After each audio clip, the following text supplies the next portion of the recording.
Hello बच्चों, आप लोग कैसे हैं। आप लोगों का इस YouTube channel LMP online classes में आपका स्वागत है। फिर से हम आज आप लोगों का कुछ अलग टाइप से SCF और LCM का जांच करने के लिए आप लोगों का फिर से वीडियो बना रहे हैं। थोड़ा ध्यान दीजिएगा, सभी बोर्ड मॉडल हिसाब ही आप लोगों को मिलेगा देखने के लिए। सबसे पहले ये कहता है SCF और LCM ज्ञात करें और इसकी जाँच के पूरा बोर्ड मॉडल हिसाब है, पूरा बोर्ड मॉडल हिसाब है। पहले इसका SCF और LCM ज्ञात करेंगे। तो SCF तो हम लोग दो तीन तरीका से ज्ञात कर सकते हैं और LCM भी हम लोग ज्ञात करते हैं भाग विधि द्वारा, और उसके बाद एक होता है आवाज गुणनखंड विधि द्वारा। तो पहले सबसे पहले यहाँ ध्यान दीजिएगा, इसको हम SCF और LCM ज्ञात करते हैं, दोनों का आवाज गुणनखंड तोड़ते हैं। इसका सबसे पहले 2 से खिलाएंगे तो इसका 13 हो जाएगा, ठीक है।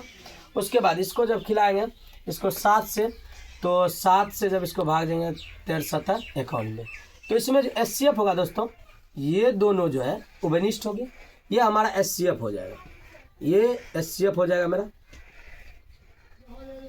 ये मेरा SCF हो गया 13।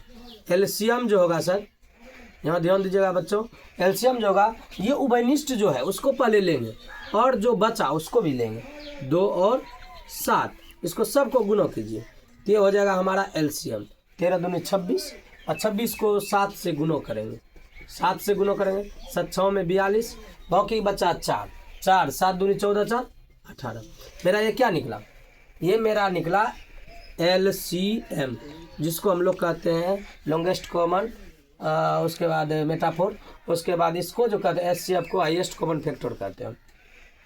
तो इसमें ये हो गया LCM, ये हो गया SCF।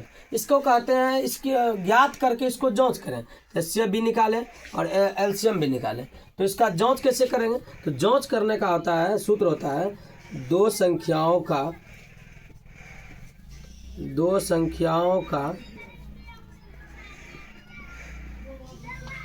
गुणनफल बराबर HCF गुणो LCM। तो दो संख्या क्या है, जिस दो संख्या से हम लोग क्या निकाले, जिस दो संख्या से हम लोग SCF और LCM निकाले वही दो संख्या है। गुणनफल मतलब होता है गुणो, तो दोनों को गुणो करना है, दोनों संख्या। तो पहली संख्या हो गया 26, अब गुणनफल कहता है गुणो करबे करेंगे, तो पहली संख्या हो गया 26, दूसरी संख्या हो गया 91, और उसके बाद जो हो गया इधर 182 और निकला क्या SCF, ये SCF निकला 13 और LCM कितना निकला 182। SCF निकला 13 और LCM कितना निकला 182। दोनों को गुणा करेंगे, यही हमारा जांच हुआ। दोनों को गुणा करके देखेंगे बराबर पुरता है कि नहीं पुरता है। चलिए हम आप लोगों के बीच में गुणा करेंगे। इसको गुणा कैसे करेंगे ध्यान दीजिएगा। गुणा इसको हम लोग करेंगे 26 गुणो 91, 1 से गुणा करेंगे 26 प्राप्त हो जाएगा। 9 6 की 54, बाकी 5, 9 दूनी 18 5 23, 9 दूनी 18 5 23, 6 4 2 6 23 66। इसका जो गुना हो जाएगा हमारा क्या हो जाएगा 23 और 66। उसके बाद इसको गुना करेंगे, इसको गुना करेंगे कैसे 13 से, 13 दूनी 26 के 6 हो जाएगा। उसके बाद बाकी कितना बच गया 2, 13 8 74 से 114, 114 में तो 114 में हम लोग करेंगे 13 182 गुना 13 डायरेक्ट कर देते हैं अलग अलग करके, 3 दूनी 6 और उसके बाद 3 8 24 और 24 का 24 हो जाएगा। उसके बाद बाकी बचा 2, 3 2 5, 1 से गुना कीजिए, फिर इसको 1 2, उसके बाद 8, उसके बाद 1 6 6 8 5 13 2 23 66। देखिए सर, ये आपका क्या हो गया LHS बराबर RHS, लेफ्ट हैंड साइड और राइट हैंड साइड। ये देखिए आप लोगों को, ये हम आप लोगों को क्या बताएं SCF और LCM ज्ञात करके इसकी जांच भी बता दिए और LCM और SCF ज्ञात कर दिए। इसलिए इसको बताएं कि ये हमारे NCERT का हिसाब है, NCERT का हिसाब है, NCERT में ये हिसाब दिया गया है, ठीक है। उसके बाद इधर चलते हैं हम लोग 510 और 92 है। इस हिसाब को भी इसी तरह सॉल्व करना है। आप लोग इसको HW में लिख लेना है, इसको आप सॉल्व करने का प्रयास कीजिएगा। ये है पुनः वीडियो इसको देख लेना, एक बार अगर समझ में ना आए पुनः इसको वीडियो को देख लेना। 510 को भी आवाज गुणनखंड तोड़ दीजिएगा, 92 का आवाज गुणनखंड तोड़ दीजिएगा। फिर उसको दोनों संख्या, पहली संख्या हो गया 510 और दूसरी संख्या हो गया 92, इसको बनाने का प्रयास कीजिएगा। दोनों संख्या गुणा कीजिएगा, फिर इसका जो SCF और LCM निकालिएगा, फिर उस दोनों को गुणा कीजिएगा। जहाँ अगर दोनों अगर बराबर हो जाए तो बच्चों आप लोगों का एचसीएफ और एलसीएम क्या हो गया, सही निकला। ठीक है, अगर दोनों का इसका दो संख्या गुणनफल और एचसीएफ गुना एलसीएम बराबर हो गया तो इसका मतलब क्या है, दोनों सही है हमारे लिए। ठीक है, तो हम अगले बोर्ड मॉडल हिसाब आप लोगों को बताते हैं। अभी तो हम लोग नहीं कुछ बोर्ड मॉडल हिसाब बताते हैं। देखिए ये बहुत बोर्ड मॉडल हिसाब है ऑब्जेक्टिव और सब्जेक्टिव दोनों के लिए। इसमें एचसीएफ 306, 657 दो संख्याएं हैं। इस दोनों संख्याओं का एचसीएफ 9 दिया है, कहता है एलसीएम ज्ञात करने के लिए। ठीक है, सबसे पहले ये हो गया हमारे लिए पहली संख्या, ये हो गया दो संख्या, यही हुआ एक पहली संख्या एक दूसरी संख्या। अगर कहेंगे दो व्यक्ति तो एक पहला व्यक्ति एक दूसरा व्यक्ति, उसी तरह से इसमें एक पहली संख्या है एक दूसरी संख्या है, उसका जो एचसीएफ दिया हुआ है 9 दिया हुआ है। कितना दिया हुआ है, 9। तो इसमें सबसे पहले लिख लीजिए पहली संख्या 306, दूसरी संख्या हल,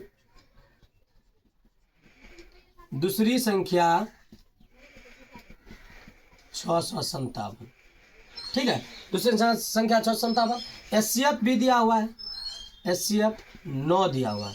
एचसीएफ कितना दिया हुआ है, 9 दिया हुआ है। ठीक है, तो और इसमें कहता क्या है, इस दोनों का एलसीएम निकालने के लिए कहता है इस दोनों का एचसीएफ 9 है और इस दोनों का एलसीएम ज्ञात कीजिए। तो एलसीएम यहाँ लिखते हैं, एलसीएम कुछ नहीं वाट, तो हम लिखेंगे इसमें सूत्र जो हमारा होता है, फॉर्मूला होता है दो संख्याओं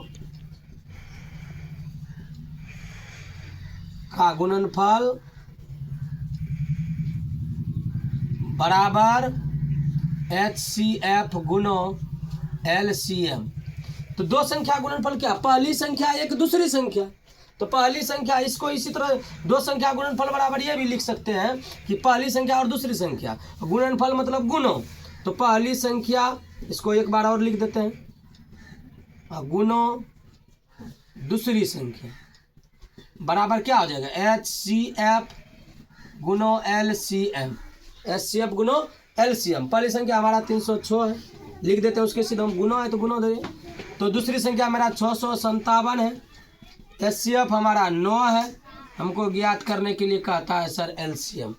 बच्चों यहाँ ध्यान दीजिएगा कि जो जो था उसके जगह पर हम उस चीज़ को बैठा दिए, बहुत बढ़िया से बैठा दिए हैं। और जो संख्या देखिए सबसे पहले बात होता है क्या है, जात अपने जात के पास जाता है, इसीलिए 9 जो है सर ये 9 इसका जात है। ये गुणों में जब गुणों में रहता है तो बराबर के ई साइड और ऊ साइड जोड़ने होने में वो उसका चिन्ह परिवर्तन होता है या चेंज हो जाता है, स्थिति चेंज हो जाती है। जैसे गुणों में इधर आके भाग में हो जाएगा। ठीक है, तो ये गुणों में इधर आके क्या हो जाएगा, भाग में 306 गुणों 657/9 बराबर एलसीएम। तो हम इससे इसमें भाग देंगे। देखिए 12 से कटता है, 9 से इसमें भाग दीजिए, 7 बार में भाग लगता है। 9 7 63, 9 तिया 27, 9 से 63 9 तिया 27। तो हमारे पास क्या बचा, 306 गुणो 73 बराबर एलसीएम। अभी तक इस बोर्ड मॉडल हिसाब का आंसर नहीं निकला है, ध्यान दीजिएगा। फिर इसको हम गुणों करते हैं, जब इसको गुणों करेंगे 3 6 के 18, 3 तिया 9 हो जाएगा, 7 6 में 42, उसके बाद 7 तिया 21, 8 3, उसके बाद 9 4 13, 1 13, 1 के बाद 2 इसमें जुटेगा 2, 22 338, 22 300 क्या हो जाएगा, 38 हो जाएगा।